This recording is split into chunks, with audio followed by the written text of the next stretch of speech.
বিবেকহীন মানুষ পশুর সমান। চলে আসলাম একটা রান্নার ভিডিও নিয়ে। আজকে রান্না করব ছোট ছোট চিংড়ি মাছ দিয়ে মিষ্টি কুমড়া।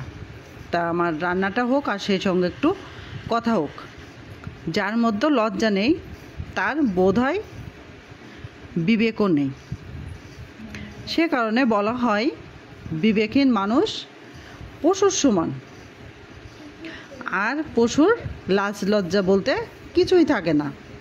কিন্তু মানুষ হিসেবে আমাদের সব ব্যাপারেই লজ্জা থাকা উচিত না। কিছু ব্যাপারে আছে যেগুলো লজ্জা করতে নেই।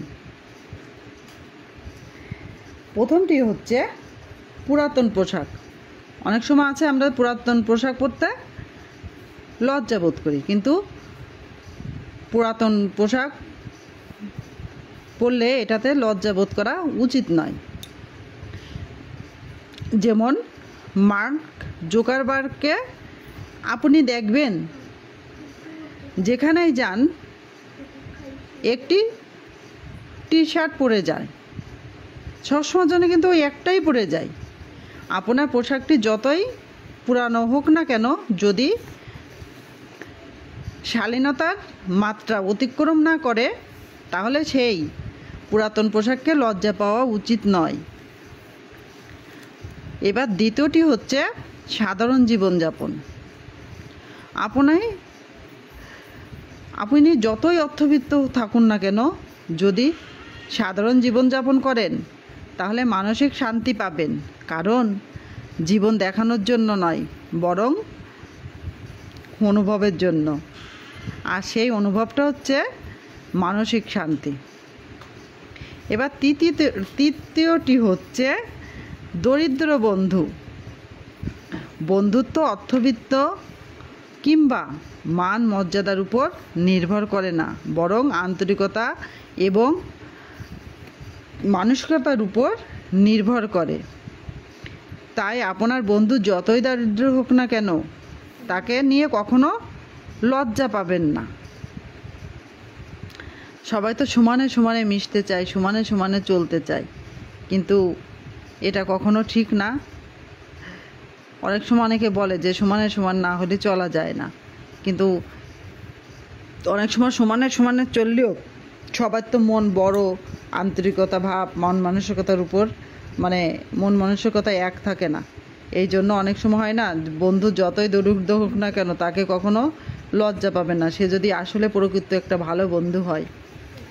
আর চতুর্থ হচ্ছে বৃদ্ধ মা বাবা। বৃদ্ধ মা বাবা আমাদের কি বলবো, আমাদের জীবনে অনেক অনেক বেশি দামি, কিন্তু আমরা সেটা মনে করি না। আমরা অনেক সময় আমাদের মা বাবাকে অনেক বেশি ব্যাকডেটেড মনে করি। সেই কারণে আমরা মাঝে মাঝে লজ্জা পাই। আমরা মা বাবা কিছুই জানে না, আমরা মাঝে মাঝে এরকম মনে করি যে আমাদের মা বাবা কিছুই জানে না। কিন্তু একটা ব্যাপার আমাদের সবসময় মনে রাখা উচিত, আজকে আমি আপনি যে অবস্থানে আছি এর ফাউন্ডেশনটাই তৈরি করেছে কিন্তু সেই মা বাবাই আমাদের আজকে দেখা যাচ্ছে এই উপরে ওঠার পিছনে।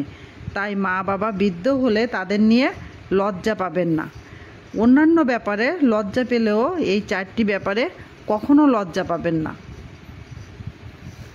আর রান্না তো হলো, আর আমার কথাটাও শেষ হলো। রান্না প্রায় শেষের পর্যায়ে।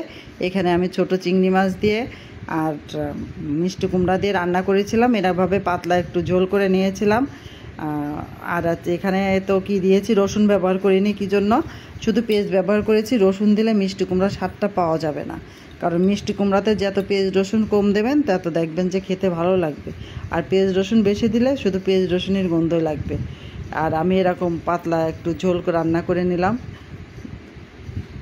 কারণ পাতলা ঝোল করে আমার কাছে মনে হলো যে খেতে ভালো লাগবে। আমার রান্নাটা এই যে শেষের কাছে হয়ে আসছে। এই যে সবাই ভালো থাকেন, নমস্কার।